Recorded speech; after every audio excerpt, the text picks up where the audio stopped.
Let's take the file access manual _ properties and explore a very little used area in Word, which is the properties of your document. Now these are accessed from the file and info section, and we can see over here properties, and we have in this little section the ability to add in a title, add in a tag, or add in a comment.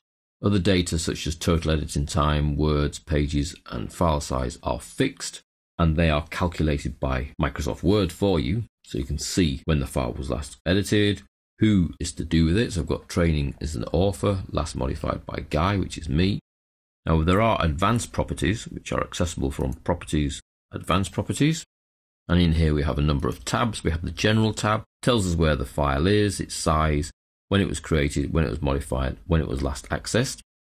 Summary, lots of fields potentially for filling in here.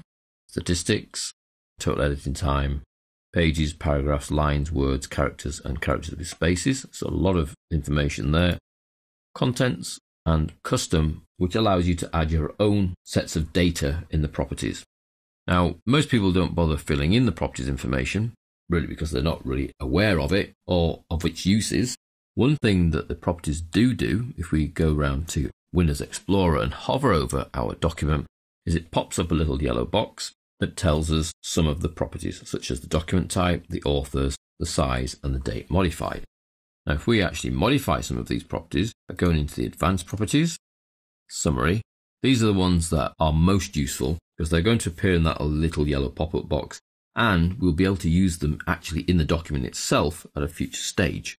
So the title for our document is Access Manual 2013, subject, MS Access, author, well it's not training, Guy Vaccaro, manager, iCliput, company, Infinite Skills. So by filling in the properties information, this data becomes accessible to us within the document, so we could place some of this information in headers and footers, which we'll see at a later stage. Okay, if I then go back to the document and save, and come back around to Windows Explorer and hover over that particular document, you can see it now gives me the author's name, the title, and the subject. So that extra information has been added in to the little yellow pop-up box, which if you're looking for documents in Windows Explorer could be quite useful. When you hover over, you're then given this properties information.